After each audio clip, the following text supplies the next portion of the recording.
So you finally get amazing, great guitar tone. Sounds great at home in your speakers, on your headphones. And then you finally get to church on Sunday mornings and it completely disappears in the mix. Man, I've been there. I've been volunteering for years, a worship guitarist just like you, trying to find tones and ways to sit right in the mix. It took me a long time. I'm still trying to figure things out. I'm not an expert, but I come across like 3 things that I think is essential to getting great guitar tone to sit right in the mix on Sunday mornings. And I really want to talk about it and share these with you. So let's go. So the first thing that is probably the most important thing is to trust your sound engineer. And what I mean by this is like keep your main volume level at 1 level and just keep it there the whole service.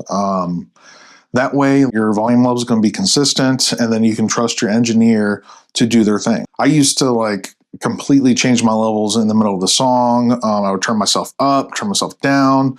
And what it creates is just chaos for the engineer to be like, all right, I got to turn you up here. I got to turn you down here. And then it just gets to the point where they're just going to keep you down and you have to deal with it. So trust your engineer, keep it at 1 level, and trust me, they'll do a fantastic job.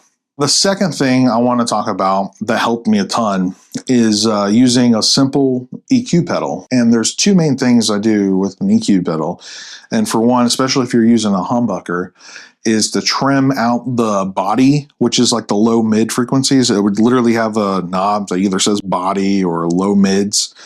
And you would cut that out a little bit and then add some high end to kind of that actually helps you cut through the mix. Now, if you're playing with single coils, you might have to do different adjustments. But the main thing is like you really want, instead of looking at frequency levels and saying that you have to cut 250 hertz by 4 dB, it's just it's too much. Just trust your ears. Listen to what sounds great.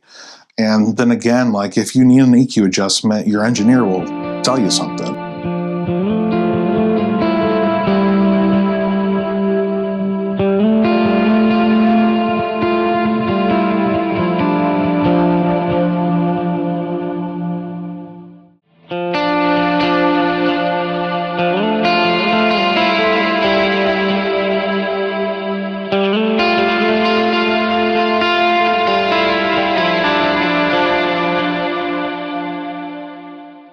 The third thing that made a huge difference is paying attention to dynamics, and which means like using the controls on your actual guitar. Like it usually, like for choruses, you want to add like another overdrive pedal to the chorus, or distortion, or more delay, more. Instead of trying that, how about just use your pickup selector to like your bridge pickup.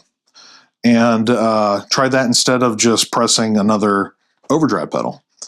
Or like if you bring your tone knob down just a little bit during the verses, it's not as crunchy. And then you put your pickup selector to the bridge pickup. It'll sit just right under the vocals. You can still hear it. And the tone's really, really different. So utilize your guitar. I mean, it might make a huge difference in your playing.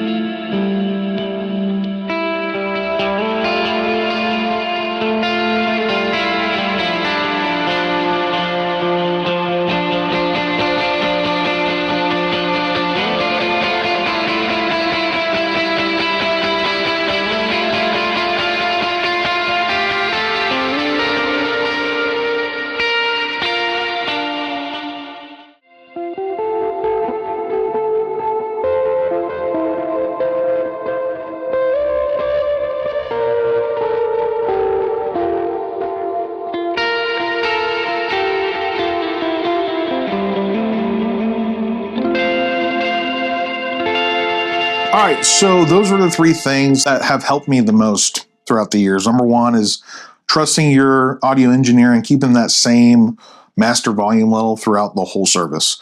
Number 2 is using EQ, like a simple EQ pedal, and trusting your ears, like instead of frequency charts. We don't have to worry about the 250 hertz. Number 3 is make sure that you're using dynamics. Dynamics are super important for worship guitar, and it's just on your guitar, the controls, all the things. And yeah, man, I'm just another volunteer worship guitarist, just figuring this out week to week. So I would love to hear what your struggle is the most when it comes to being buried in the mix. Drop a comment down below.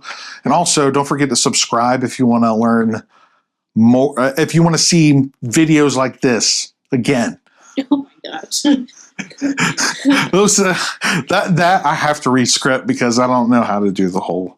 Thanks for watching. Let's serve God the best that we know how.